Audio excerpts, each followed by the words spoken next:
भारत अपने air defence system को लगातार मजबूत करने में जुटा हुआ है। आयरन डोम और गोल्डन डोम की तर्ज पर भारत भी मिशन सुदर्शन चक्र पर काम कर रहा है।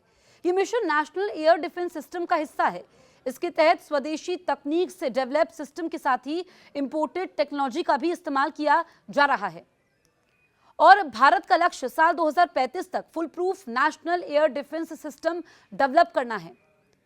भारत एंटी मिसाइल और anti fighter jet system develop करने की दिशा में नया इतिहास लिख रहा है। ऑपरेशन सिंदूर के समय देसी तकनीक से डेवलप मिसाइल सिस्टम ने पाकिस्तान के दर्जनों वार का सफलतापूर्वक जवाब दिया था और वार को विफल कर दिया था। आकाश मिसाइल सिस्टम की ताकत को पहली बार दुनिया ने देखा था। रूसी S-400 एयर डिफेंस सिस्टम ने भी जबरदस्त तरीके से काम किया था। ऑपरेशन सिंदूर के समय इंडियन आर्म्ड फोर्सेस को पहली बार एक मजबूत और full proof air defence system की जरूरत महसूस हुई थी। सशस्त्र संघर्ष के बाद भारत ने आकाश मिसाइल सिस्टम को अपडेट करना शुरू कर दिया है। इसी प्रक्रिया के तहत आकाश प्राइम का परीक्षण किया गया था। आकाश प्राइम सिस्टम समुद्र तल से 18 किलोमीटर की ऊंचाई पर भी पूरी तरीके से कारगर है। दुश्मन की ओर से किए गए वार को विफल करने में सक्षम है। आकाश प्राइम की सफलता ने भारत के डिफेंस सिस्टम को नेक्स्ट लेवल तक पहुंचा दिया। इसके बाद पिछले दिनों रक्षा अनुसंधान एवं विकास संगठन यानी कि DRDO ने आकाश मिसाइल सिस्टम के एक और अपग्रेडेड वर्जन का सफल ट्रायल किया है। इसे आकाश NG का नाम दिया गया है। रेंज और कैपेबिलिटी के मामले में यह आकाश प्राइम से सुपीरियर है। मिशन सुदर्शन चक्र में यह प्रमुख स्तंभ साबित हो सकता है। डिफेंस एक्सपर्ट की माने तो आकाश NG पाकिस्तान की सबसे घातक और लंबी दूरी तक मार करने में सक्षम न्यूक्लियर कैपेबल शाहीन मिसाइल की धार को कुंद करने में सक्षम है। शाहीन के 3 वर्जन हैं।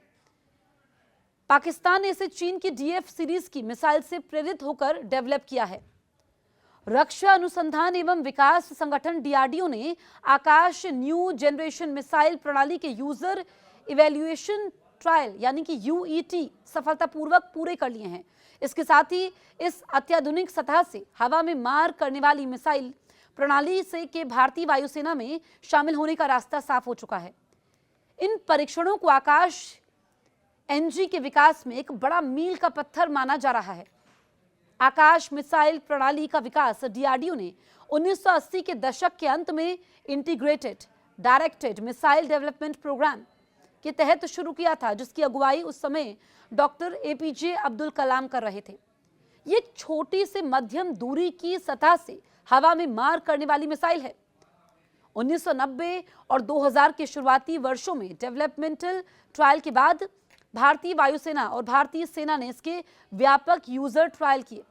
आकाश मिसाइल सिस्टम एक साथ कई लक्ष्यों को निशाना बनाने में सक्षम है और इसे ग्रुप मोड या ऑटोनोमस मोड में ऑपरेट किया जा सकता है। इसमें इलेक्ट्रॉनिक काउंटर मेजर्स यानी कि ECCM भी लगे हुए हैं, जो दुश्मन के इलेक्ट्रॉनिक धोखाधड़ी सिस्टम का मुकाबला करने में मदद भी करते हैं।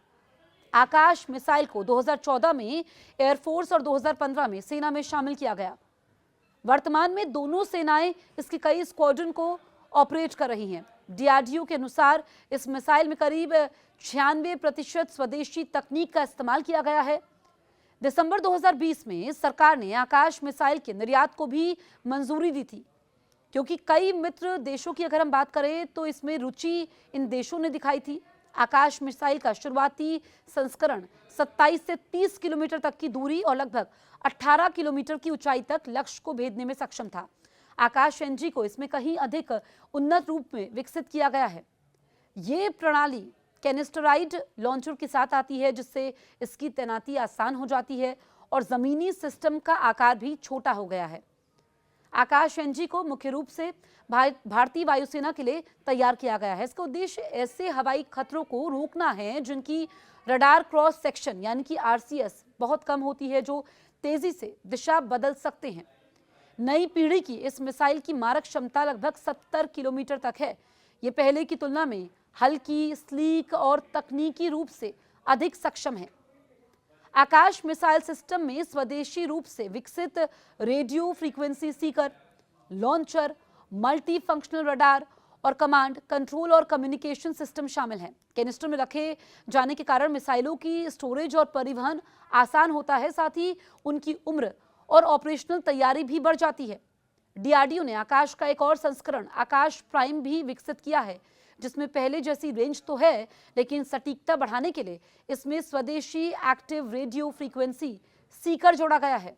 आकाश एनजी का पहला परीक्षण 25 जनवरी 2021 को ओडिशा तट के पास इंटीग्रेटेड टेस्ट रेंज से किया गया था। इसके बाद 12 जनवरी 2024 को बेहद कम ऊंचाई पर तेज गति से उड़ रहे मानव रहित हवाई लक्ष्य के खिलाफ इसका सफल परीक्षण हुआ, जिससे यूजर ट्रायल का रास्ता खुला। 23 दिसंबर 2025 को हुए यूजर इवैल्यूएशन ट्रायल में आकाश एनजी ने प्रोविजनल स्टाफ क्वालिटेटिव रिक्वायरमेंट्स का सफल परीक्षण किया, इसको पूरा किया। इन परीक्षणों के समय मिसाइलों ने अलग अलग दूरी और ऊंचाई पर मौजूद हवाई लक्ष्यों को सफलतापूर्वक नष्ट किया। इसमें सीमा के पास कम ऊंचाई पर उड़ते लक्ष्य और लंबी दूरी पर अधिक ऊंचाई वाले लक्ष्य भी शामिल थे। इन परीक्षणों में इस्तेमाल किए गए सभी सिस्टम और सब सिस्टम जैसे multi function radar, command and control unit और मिसाइल लॉन्चर वाहन डीआरडीओ की विभिन्न प्रयोगशालाओं ने भारतीय उद्योगों के सहयोग से तैयार किए हैं।